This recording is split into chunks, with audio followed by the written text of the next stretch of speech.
नमस्कार दोस्तों, आप सभी लोगों का मैं रोहित कुमार directstudy.com पे बहुत बहुत स्वागत करता हूं। आज केमिस्ट्री का दूसरा चैप्टर हम लोग कंप्लीट करने जा रहे हैं और पहला चैप्टर अच्छे से कंप्लीट कर लिए, उसके सारे थ्योरीज को देख लिए हैं और पहला चैप्टर में 4 चैप्टर हम लोगों ने कंप्लीट किया था और आज के ये जो सेकेंड चैप्टर है केमिस्ट्री का, इसमें हम लोग 1, 2 और 3 टोटल 3 चैप्टर को अच्छे से कंप्लीट करने जा रहे हैं। बस आपसे इतना ही रिक्वेस्ट रहेगा कि अगर बढ़िया लगे वीडियो तो लाइक कर दीजिएगा वीडियो को, चैनल सब्सक्राइब करके बेल आइकन जरूर प्रेस कर लीजिएगा ताकि वीडियो अपलोड जब जब हो आप तक आसानी से नोटिफिकेशन पहुंच सके। तो शुरुआत करते हैं। चैप्टर का नाम बता देना चाहता हूँ, ईंधन, गैसीय अवस्था और कोलाइड, यानी fuel, gaseous state and colloids है। बढ़िया सा है, शुरुआत करते हैं। पहला जो क्वेश्चन है यहाँ पे उसे समझिए। पहला करा है, जब मृदा अति क्षारीय हो तथा उसमें पौधा पैदा नहीं होता हो तब मृदा की गुणवत्ता में सुधार के लिए क्या होनी चाहिए?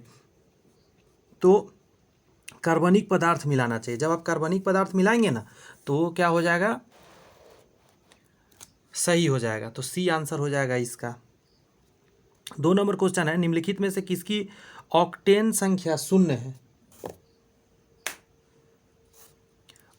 ऑक्टेन संख्या 0 है तो आंसर कहिएगा इनमें से कोई नहीं, इनमें से कोई नहीं आंसर इसका।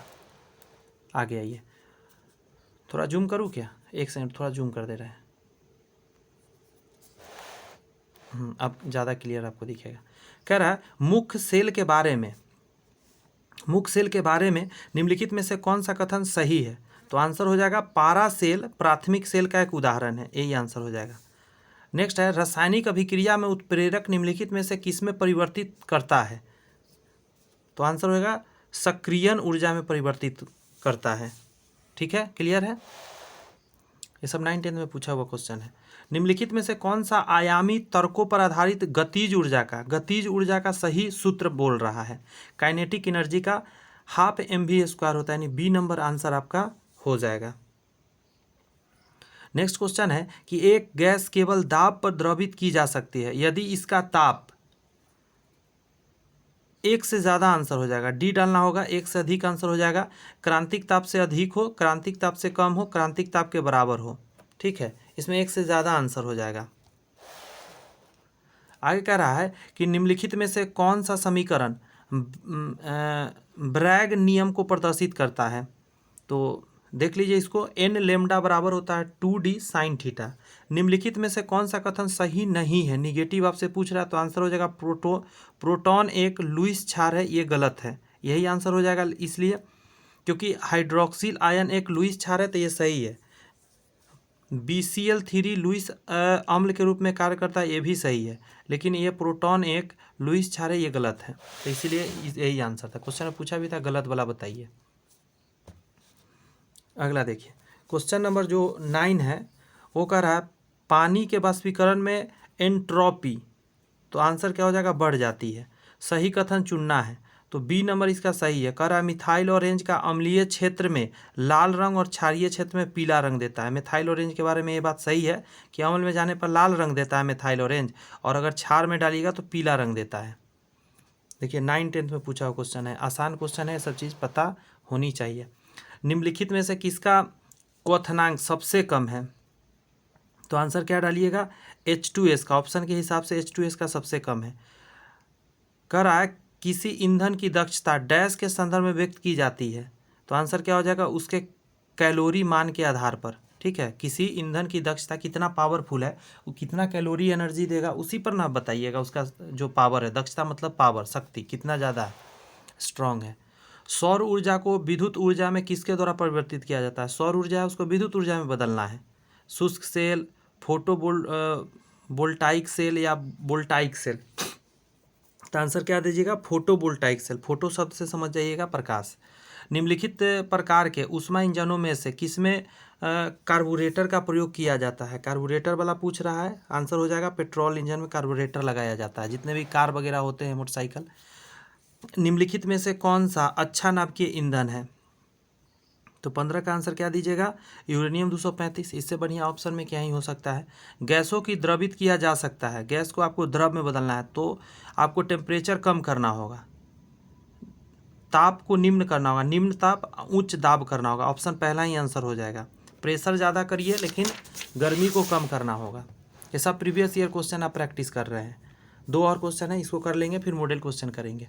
गैस पदार्थ में कणों के बीच की गति डैश होती है, तो 17 का क्या होगा, यादृच्छिक होती है, कहीं भी कभी ज़्यादा होती है, कहीं मूव करते रहती है ना, इसीलिए।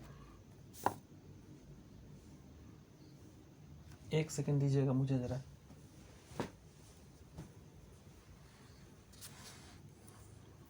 दूध के मक्खन को अलग किया जाता है, एक प्रोसेस आपसे पूछ रहा है, तो 18 का आप आंसर देंगे अपकेंद्रीय विधि द्वारा, सी नंबर आंसर हो जाएगा।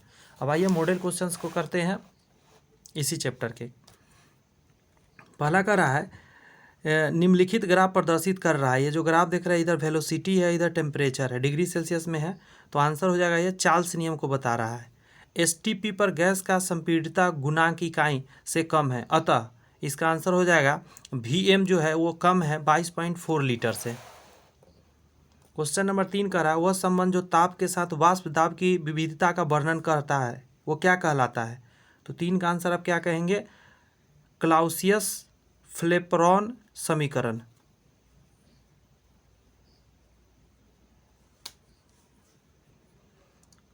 चार नंबर कह रहा है क्वेश्चन कि गैसीय समीकरण PV = nRT का पालन करता है, तो इसका आंसर क्या हो जाएगा, 1 से ज़्यादा, केवल समतापी प्रकर्म नहीं, केवल रुद्धोष्म प्रकर्म सम आयतन 1 से ज़्यादा आंसर हो जाएगा इसमें, इसलिए इसको डी मारना पड़ेगा हमको, कई कंडीशन पर ऐसा पालन करता है। आगे कह रहा है यदि कार के 4 ट्यूब पृथक पृथक एगो में भर दिया N2 O2 H2 एवं Ne के क्रम भरे जाते हैं, तो सबसे पहले कौन भरेगा। अच्छा क्वेश्चन है, हाइड्रोजन वाला, हाइड्रोजन क्योंकि सबसे ज़्यादा हल्का होता है।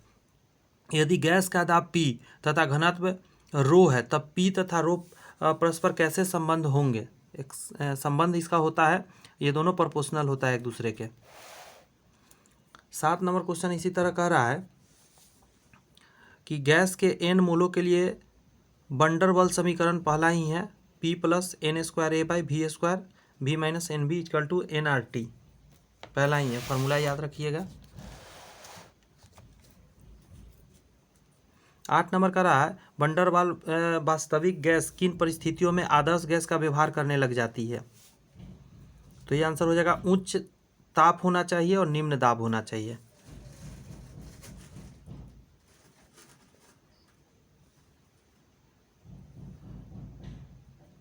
परम शून्य ताप पर ताप होता है जिस पर, आंसर हो जाएगा आयतन शून्य हो जाता है, क्या आंसर हो जाएगा, आयतन शून्य हो जाता है।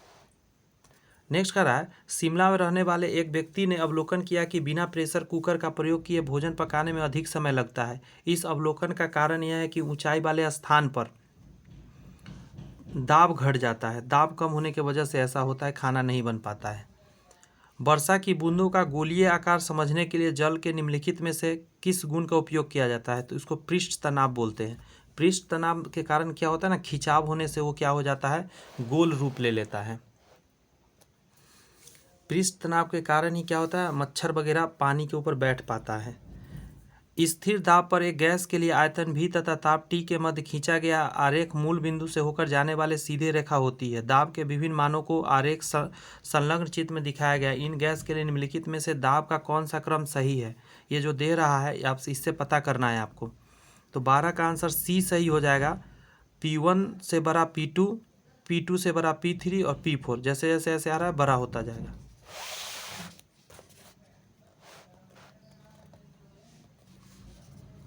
नेक्स्ट क्वेश्चन 13 नंबर कह रहा है कि ताप में वृद्धि के साथ साथ अणुओं की औसत गतिज ऊर्जा बढ़ती जाती है। स्थिर आयतन पर ताप के बढ़ने से दाब पर क्या प्रभाव होता है, तो आंसर क्या कहिएगा, बढ़ जाता है।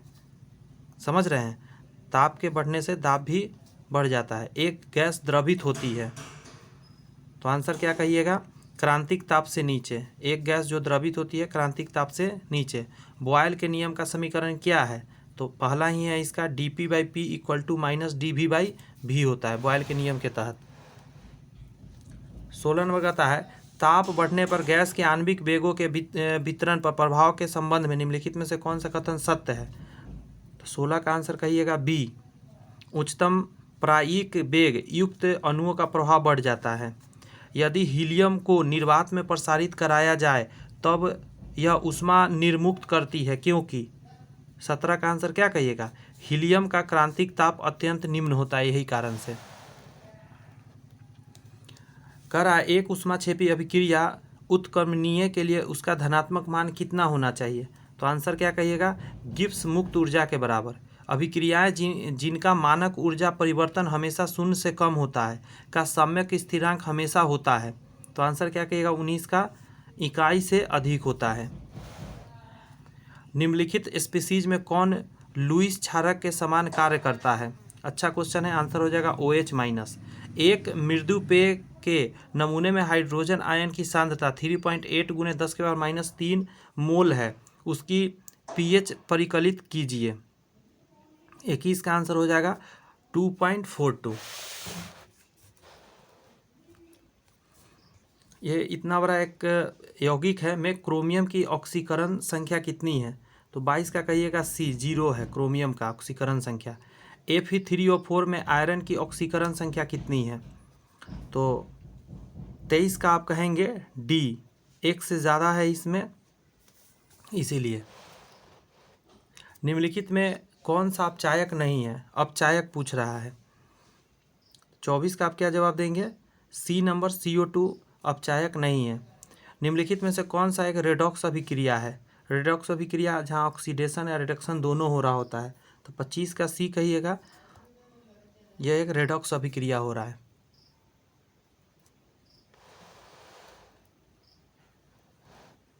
26 कह रहा है CH2Cl2 में कार्बन की ऑक्सीकरण संख्या कितनी है। तो 26 का क्या याद रखिएगा, A, 0 है।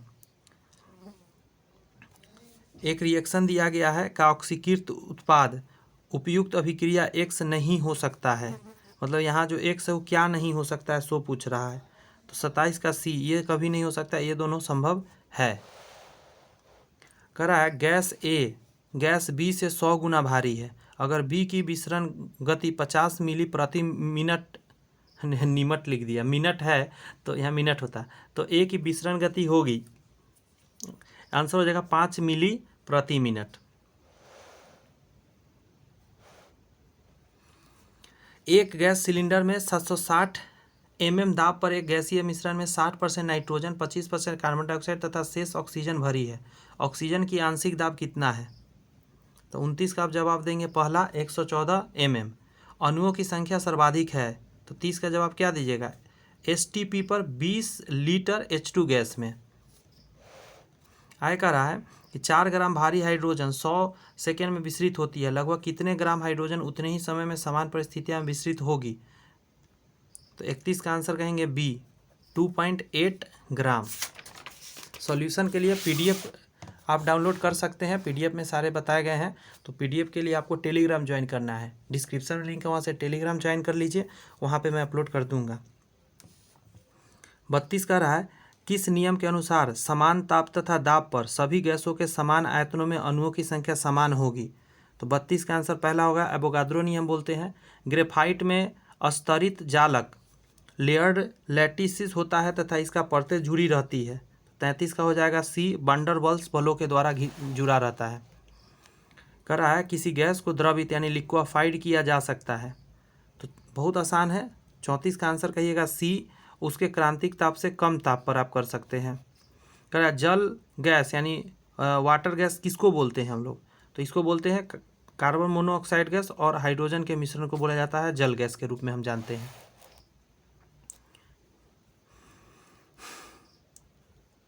36 नंबर कह रहा है कि यदि किसी गैस के नियत द्रव्यमान का आयतन स्थिर ताप पर आधा कर दिया जाए तो उसका दाब कितना हो जाएगा। तो 36 का आंसर कहिएगा 2 गुना हो जाएगा।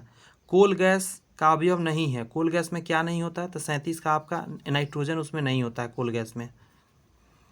दूध क्या है, मिल्क के बारे में पूछ रहा है। तो 38 का ये हो जाए द्रव में द्रव का विलयन है, 2-3 तरह का द्रव मिला हुआ है उससे। नेक्स्ट कह रहा है निम्नलिखित में से कौन सा एक मिश्रण नहीं है, मिश्रण नहीं है उसका पूछ रहा है। तो क्या हो जाएगा, पारा मिश्रण नहीं है। पानी की कठोरता को दूर करने के लिए जियोलाइट प्रक्रम में 10% NaCl का घोल प्रवाहित किया जाता है, क्योंकि आंसर क्या हो जाएगा, C नंबर आंसर होगा। जियोल नए यौगिक बनाता है जो कि NaCl के साथ पुनः सोडियम जियोलाइट में परिवर्तित हो जाता है। क्लियर है। थोड़ा सा और क्वेश्चन है, इसको कंप्लीट कर लीजिए, फिर हम लोग सॉल्यूशन देखेंगे नेक्स्ट वीडियो में। 41 कह रहा है इसी तरह कि ईंधन का अपस्फोट रोधी गुण बढ़ने के लिए निम्न में से मिलाया जाता है। तो आंसर हो जाएगा लेड टेट्रा एथिल एवं एथिल ब्रोमाइड मिलाते हैं। आयतनों के संयोग का नियम प्रतिपादित किया था, तो ये आंसर हो जाएगा गे लुसेक ने किया था। आयतन के बारे में बहुत अच्छा इन्होंने थ्योरी दिया। निम्नलिखित में ईंधनों में से किसका कैलोरी मान सर्वाधिक होगा? हाइड्रोजन गैस अगर है तो इससे बढ़िया कुछ हो ही नहीं सकता, कुछ भी नहीं हो सकता किसी हाल में। ऑक्सीजन, हाइड्रोजन तथा मीथेन के समान द्रव्यमान समान परिस्थितियां में रखे गए हैं, गैसों के आयतन का अनुपात होगा। तो 44 का आंसर क्या कहेगा? 1:16:2। 100 मिली इथेन के पूर्ण दहन में आवश्यक ऑक्सीजन का आयतन होता है। तो 45 का ए है 350 mm होता है, ml मिलीलीटर सॉरी। निम्नलिखित में से कौन सा प्राकृतिक कोलाइड नेचुरल कोलाइड्स है? तो आंसर क्या कहिएगा? रक्त को बोलते हैं। किस नियम के अनुसार समान ताप तथा दाब पर सभी गैसों के समान आयतनों के गुणों अणुओं की संख्या समान होती है? इसको एवोगाद्रो नियम के नाम से हम लोग जानते हैं। 50 तक क्वेश्चन है, इसमें लास्ट है, इसको कर लेते हैं। किस परिस्थिति में वास्तविक गैसें आदर्श गैसों के समान व्यवहार दर्शाती है? तो आंसर हो जाएगा उच्च ताप और निम्न दाब पर, यही आंसर हो जाएगा। कास्ट से कोयले का बनना क्या कहलाता है? इसको बोलते हैं कार्बोनीकरण। निम्नलिखित में से किस अवयव में अति ऊर्जावान अति उत्तेजित कण मौजूद होते हैं? तो आंसर क्या हो जाएगा? प्लाज्मा के अंतर्गत। यहाँ पे टोटल 50 क्वेश्चन हमने किया इस चैप्टर का नाम ईंधन, गैसीय अवस्था एवं कोलाइड था। तो इसके सॉल्यूशन जो भी बुक में दिए हुए हैं, ये जो सॉल्यूशन दिए रहते हैं, ये सारे हम लोग नेक्स्ट वीडियो में करेंगे। कैसा लगा सेशन मुझे जरूर कमेंट्स में बताइए। चैनल सब्सक्राइब करके बेल आइकन प्रेस कर लीजिए। All the best, bye bye, thank you.